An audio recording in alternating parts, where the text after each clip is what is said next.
What if I told you there's a technology so dangerous that the United States government classified it as a weapon, blacklisted the company that makes it, and banned its use on American soil? A technology that can turn your smartphone into a surveillance device without you clicking anything, without you downloading anything, without you even knowing it happened. A technology that's been used to track journalists before they were killed, to spy on world leaders, to monitor human rights activists in dozens of countries. And what if I told you that despite being banned, despite lawsuits from Apple and Meta, despite international condemnation, this technology is still being used right now, in secret, by governments around the world who will never admit they have it? The technology is called Pegasus.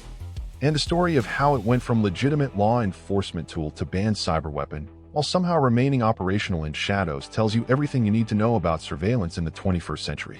About the invisible war being waged through your phone. And about why banning something doesn't mean it stops existing when governments desperately want it to keep working. The company is called NSO Group. Based in Israel, founded in 2010 by 3 former intelligence operatives who understood something crucial. The most valuable intelligence in the modern world lives in people's phones. Not in their computers, not in their offices, but in the devices they carry everywhere, that know everything about them, that contain their messages, their locations, their photos, their secrets, their entire lives compressed into a few ounces of glass and metal. And NSO realized that if you could get inside someone's phone without them knowing, you wouldn't just have access to their data. You'd have access to them. Their conversations in real time. Their location 24 hours a day. The ability to turn on their microphone and camera remotely. To essentially transform their phone into a personal surveillance device that they carry willingly, that they charge every night, that they never suspect is betraying them. So they built Pegasus. Named after the winged horse of Greek mythology, the spyware was designed as military-grade surveillance technology. Not for criminals to use, but for governments, law enforcement agencies, intelligence services. The official story was always the same. Pegasus would help capture terrorists, drug kingpins, child traffickers, the worst criminals in the world. People whose danger to society justified extraordinary measures. People whose rights to privacy were forfeit because of the threats they posed. That's what NSO told the world. That's what they told their clients. That's what they told Israel's government when they sought export licenses to sell Pegasus to countries around the world. Because in Israel, surveillance technology like Pegasus is classified as a weapon. Every sale has to be approved by the government. Every client has to be vetted. The system was supposed to ensure that Pegasus only went to legitimate governments for legitimate purposes. But between 2011, when Pegasus was first deployed, and 2021, when the United States finally banned it, something went very wrong. Or perhaps it went exactly as planned, depending on how you look at it.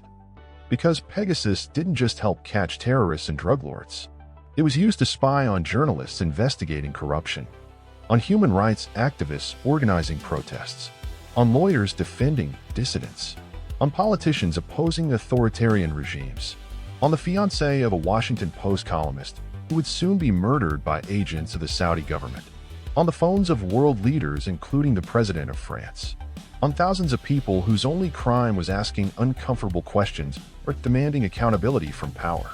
And when this became public, when journalists at organizations around the world coordinated to reveal the scope of Pegasus surveillance in a project that analyzed over 50,000 phone numbers, the backlash was immediate.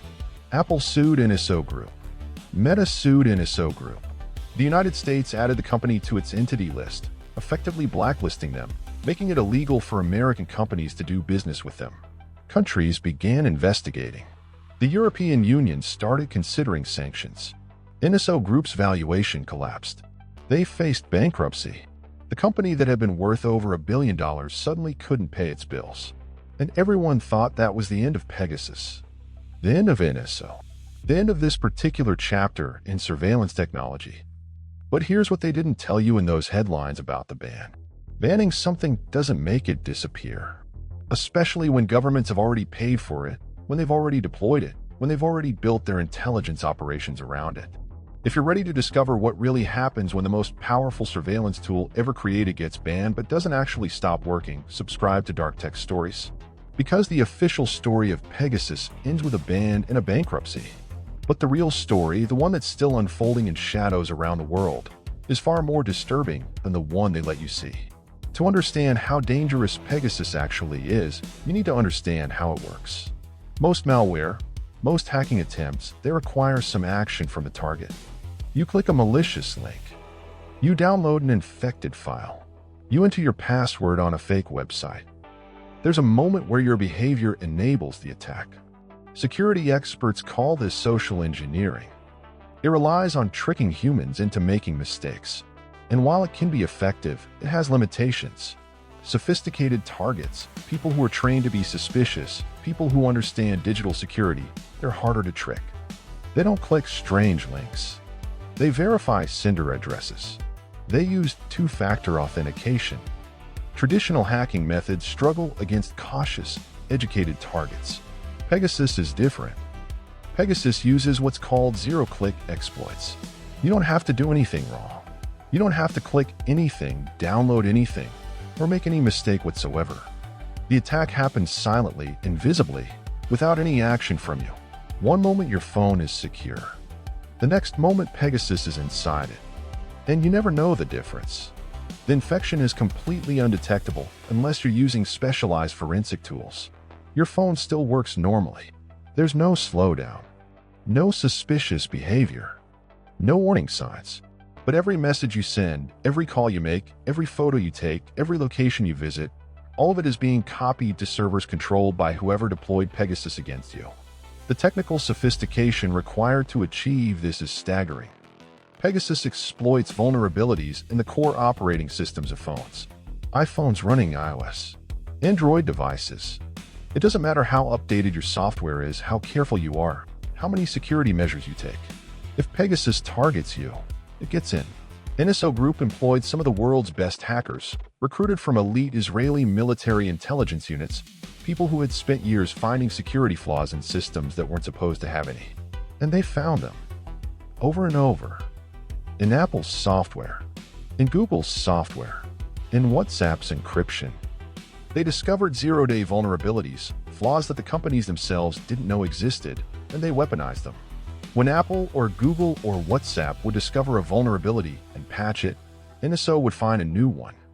It was an arms race. The tech companies trying to secure their systems, and so finding new ways to break in. And NSO was winning, because they only needed to find one vulnerability to get in. The tech companies needed to find and fix all of them to keep NSO out. That's an impossible standard. Software will always have flaws. Human programmers will always make mistakes. And people with sufficient skill and motivation will always find those mistakes and exploit them. But here's what made Pegasus truly extraordinary. Once it infected your phone, it had complete access. Not just to your data, but to your hardware. It could turn on your microphone without the recording light coming on. It could activate your camera without any indication. It could read every message you sent through encrypted apps because it captured them before they were encrypted or after they were decrypted. It didn't matter if you were using Signal, WhatsApp, Telegram, any service with end-to-end encryption. Pegasus lived on your device where the messages existed in plain text before being encrypted for transmission. It was the perfect surveillance tool. Silent, comprehensive, nearly impossible to detect. And NSO sold it to dozens of governments around the world.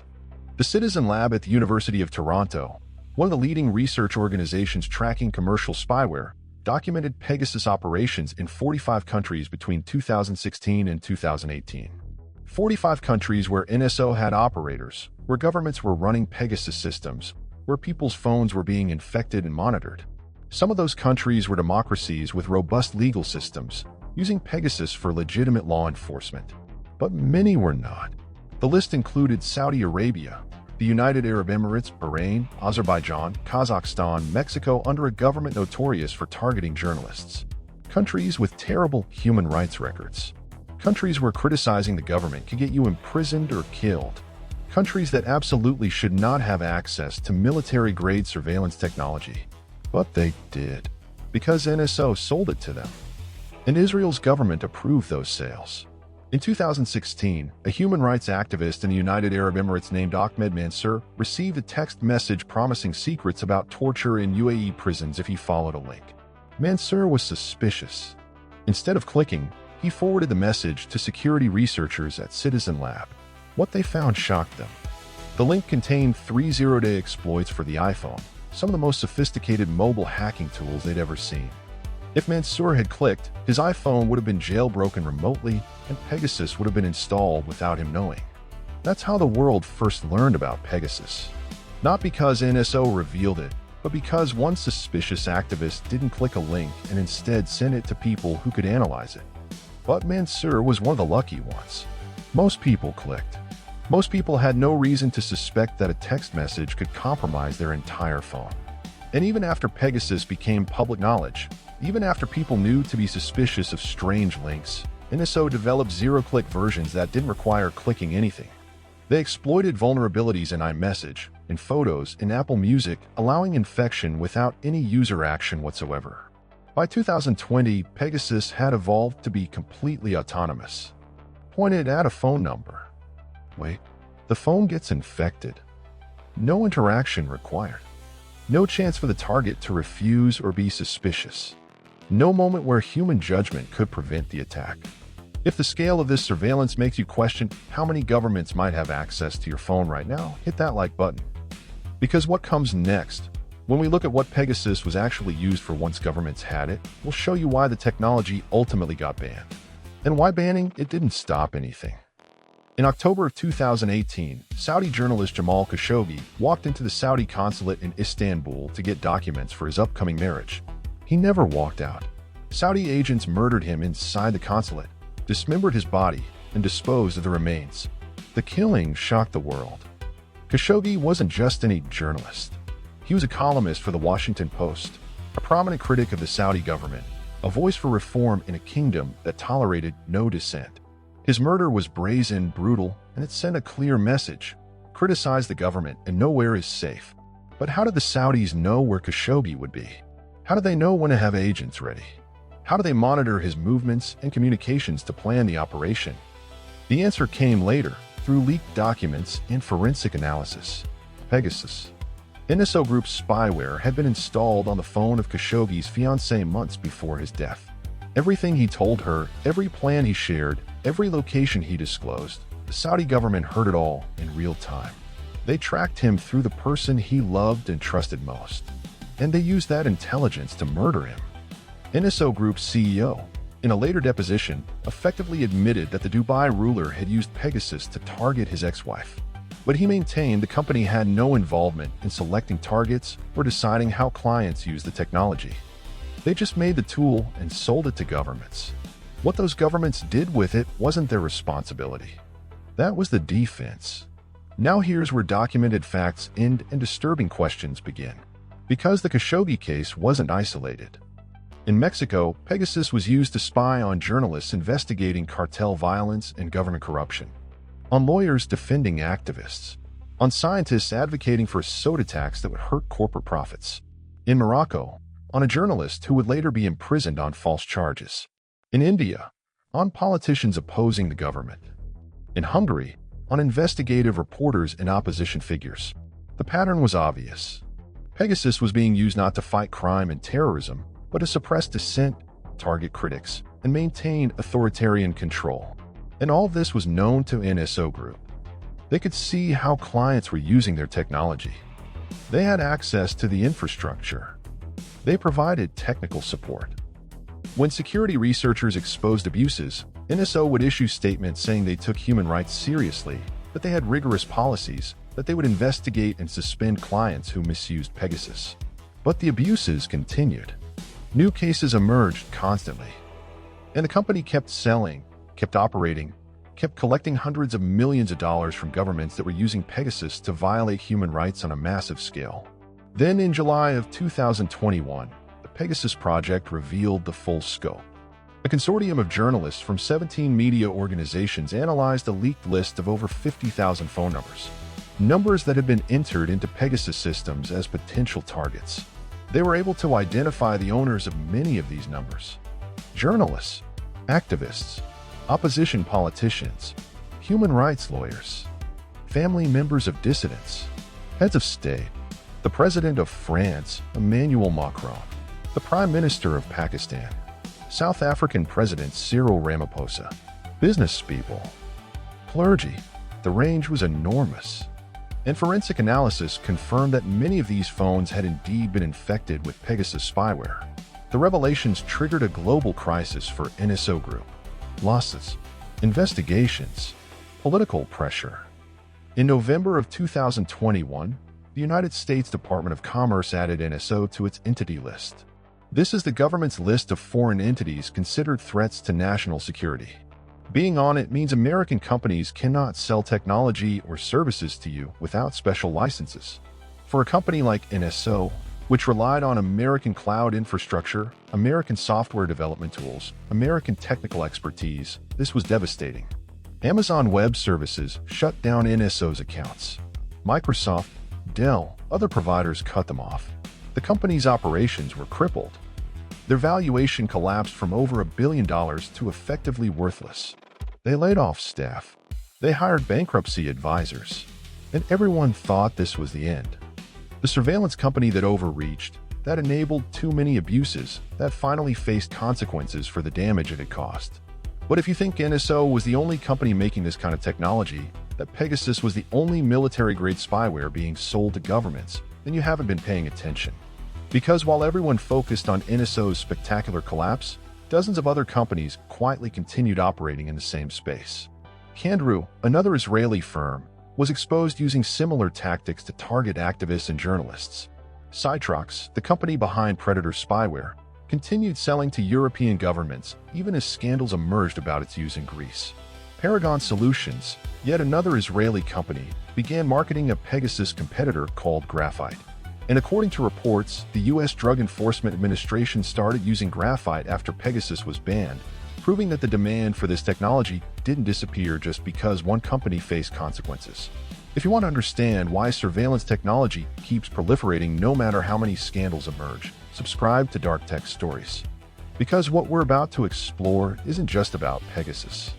It's about the entire ecosystem of commercial spyware, the governments that fund it, the intelligence agencies that can't live without it, and the fundamental impossibility of putting this genie back in the bottle now that it's been released.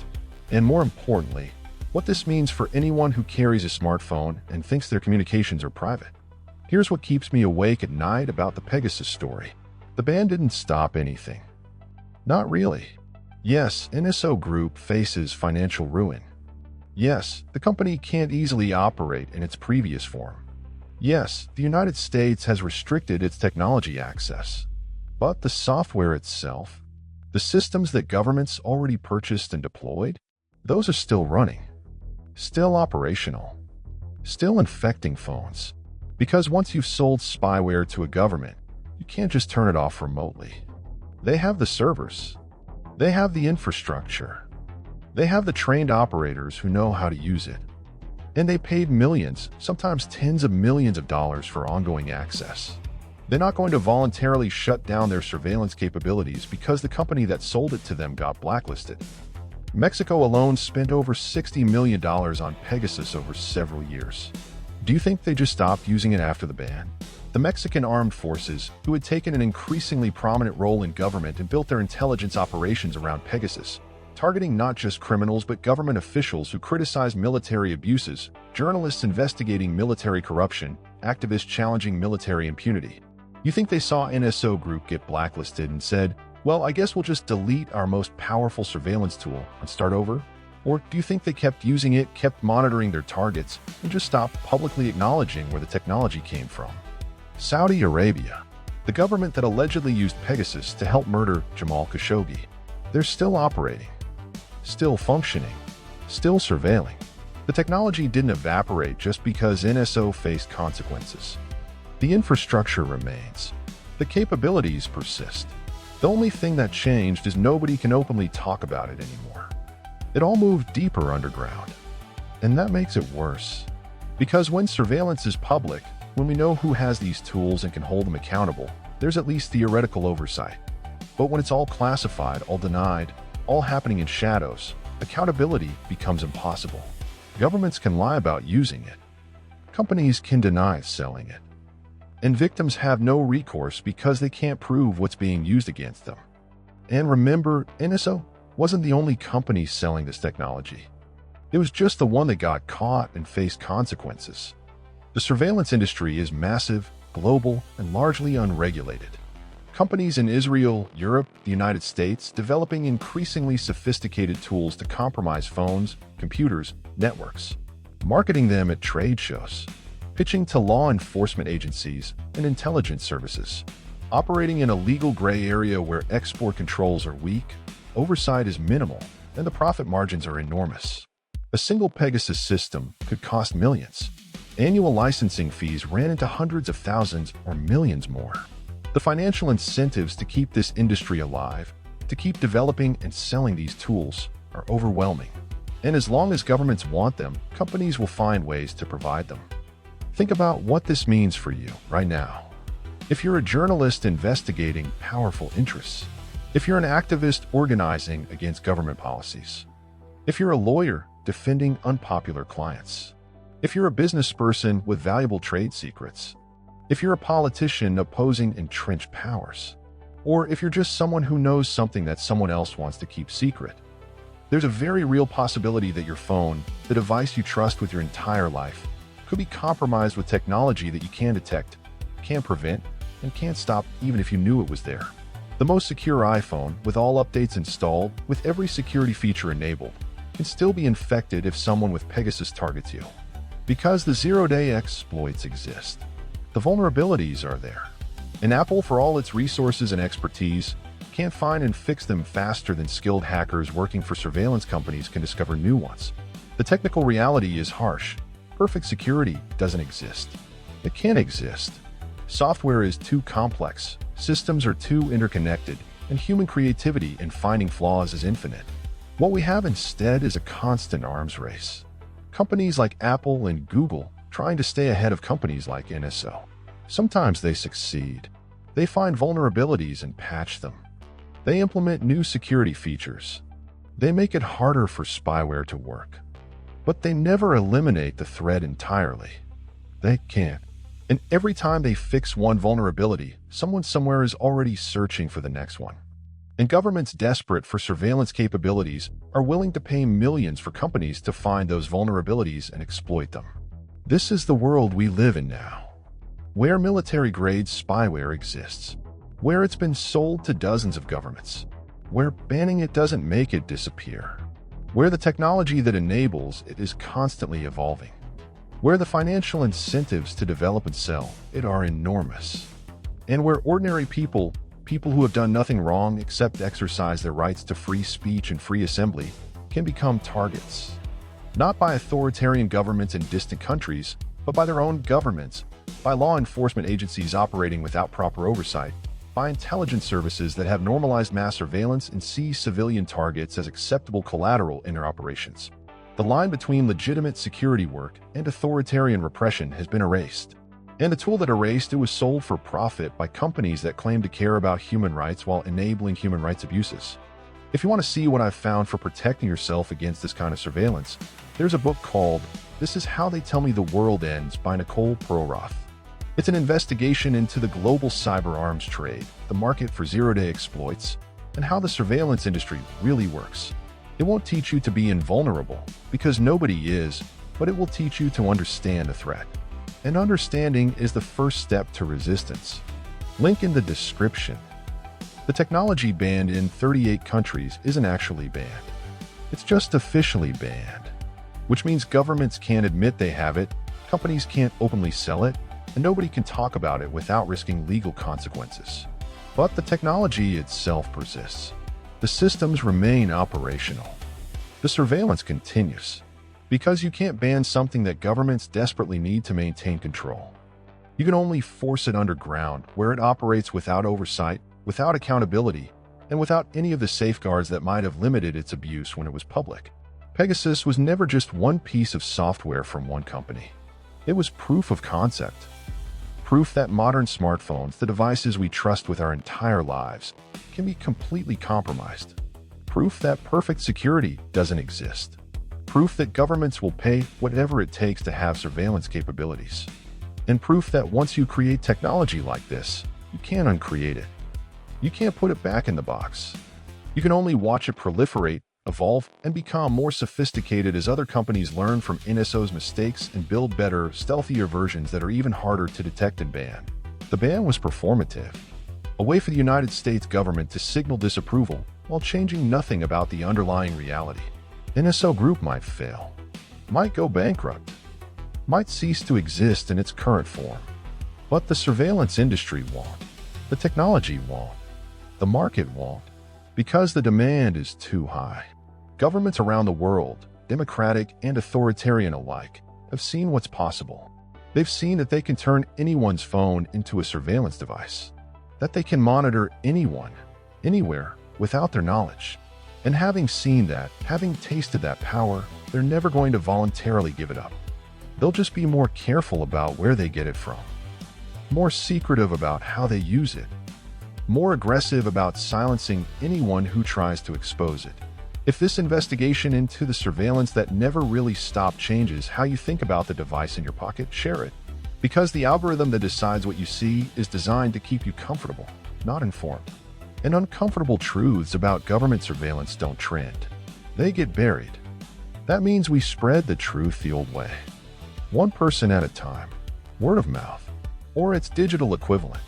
Subscribe to Dark Tech Stories. The next investigation goes even deeper into the surveillance infrastructure being built around all of us. And I promise you, what we uncover will make Pegasus look like just the beginning. They banned the technology. They sanctioned the company. They issued press releases and congressional statements about protecting privacy and human rights. And then they kept using it. Or bought alternatives from companies that didn't get caught yet. Because in the 21st century, surveillance isn't a scandal. It's policy. It's infrastructure. It's the invisible foundation of government power. And once built, it never gets dismantled. It only gets hidden better. The question isn't whether you're being surveilled. In a world where Pegasus exists and nobody really stopped using it, surveillance is the default assumption. The question is whether you'll keep pretending your phone is private. Whether you'll keep trusting systems designed to spy on you.